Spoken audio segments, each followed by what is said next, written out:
Red green online present. বাসের ভাড়া নির্ধারণে যাত্রীদের কোনো প্রতিনিধিত্ব নাই। আমরা 2011 সালের পর থেকে বাসের ভাড়া নির্ধারণের টেবিলে পৌঁছতে পারি নাই। এই সরকার আমাদেরকে পৌঁছতে দেয় নাই, বিগত সরকার আমাদেরকে পৌঁছতে দেয় নাই। ফলে যেটা হয়েছে, মালিক শ্রমিকরা একচেটিয়া ভাড়া নির্ধারণ করে। বাংলাদেশে চলে 40 আসনের বাস, কিন্তু তারা বাসের ভাড়া নির্ধারণ করে 52 আসনের বাস। তারা সবসময় বলে থাকেন আগে আমরা কম নিয়েছি, আগে কম নিয়েছেন এমনটি নয়। ওই যে 52 আসনের 40 আসনের বাসের ভাড়া 52 আসনের বাসের ভাড়া নির্ধারণ করে 40 আসনের বাসে ওই ভাড়াটাকে টোটাল ভাড়াটাকে 40 আসনের উপর ভাগ করে দেওয়া হয়।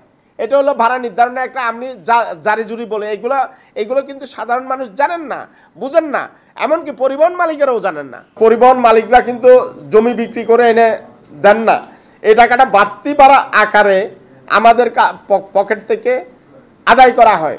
এখানে সবচেয়ে আমাদের অভিযোগের জায়গাটি হলো, আপনি প্রত্যেকটা ক্ষেত্রে আমার সামর্থ্য নির্বাচনের সুযোগ আছে, কিন্তু গণপরিবহনের সরকার সামর্থ্য নির্বাচনের সুযোগ রাখেনি। ধরুন আমার সামর্থ্য আছে, আমি 5 লাখ টাকা মাসে আয় করলে আমি ভালো মার্কেট থেকে শপিং করতে পারি, কিন্তু যিনি 5,000 টাকা পান তিনি ফুটপাত থেকে তার শপিং করতে পারেন। এটা হলো চয়েস নির্বাচনের সুযোগ। যিনি বেশি আয় করেন তিনি বেশি দামের চাল খান, যে কিন্তু পোশাক শ্রমিকটা তো ওই যে কম দামের চালটা কিনতে পারেন। কিন্তু আমাকে ঢাকা থেকে চট্টগ্রাম বাসের ভাড়া আমার জন্য যা, কোটিপতির জন্য তা। এখন সবচেয়ে দুর্ভাগ্যের বিষয়টি, আমাদের যে উত্তরবঙ্গ দক্ষিণবঙ্গে যে সমস্ত শ্রমিক ভাইয়েরা আমাদের এখানে থাকে, যেমনটি একজন বাসার কাজের লোক যার 5,000 টাকা হয়তো বোনাস টোনাস মিলিয়ে সে 10,000 টাকা 15,000 টাকা পেয়েছে।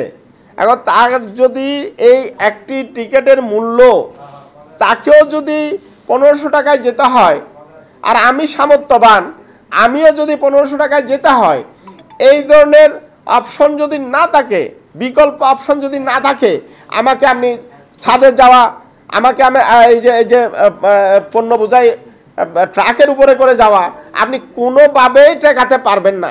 কিন্তু আমরা সরকারের পক্ষ থেকে এই ধরনের আজগুবি কথাগুলো শুনি যে বাসের ছাদে আমরা যাইতে দেব না, ট্রাকের ছাদে যাইতে দেব না, কিন্তু প্রকৃতপক্ষে আমরা দেখি বাসের ছাদে ট্রাকের ছাদে হাজারো হাজারো মানুষ যাচ্ছে, কিন্তু রাষ্ট্র ভাবছে না। রাষ্ট্র বলে দেয় যে আমার বাসের ছাদে লোক যাবে না, এই কথা বলে দেয়, কিন্তু রাষ্ট্র ভাবে না তার জন্য আমি বিকল্প অপশন কি রেখেছি।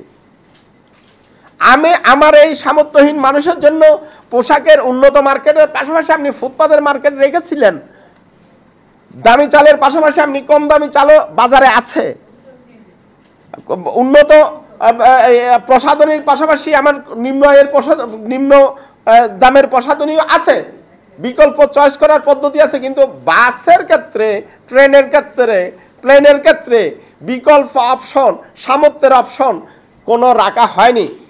এই বিশেষ প্রতিবেদনটি যদি আপনাদের ভালো লেগে থাকে অথবা উপকৃত হন, তাহলে অবশ্যই এই চ্যানেলটি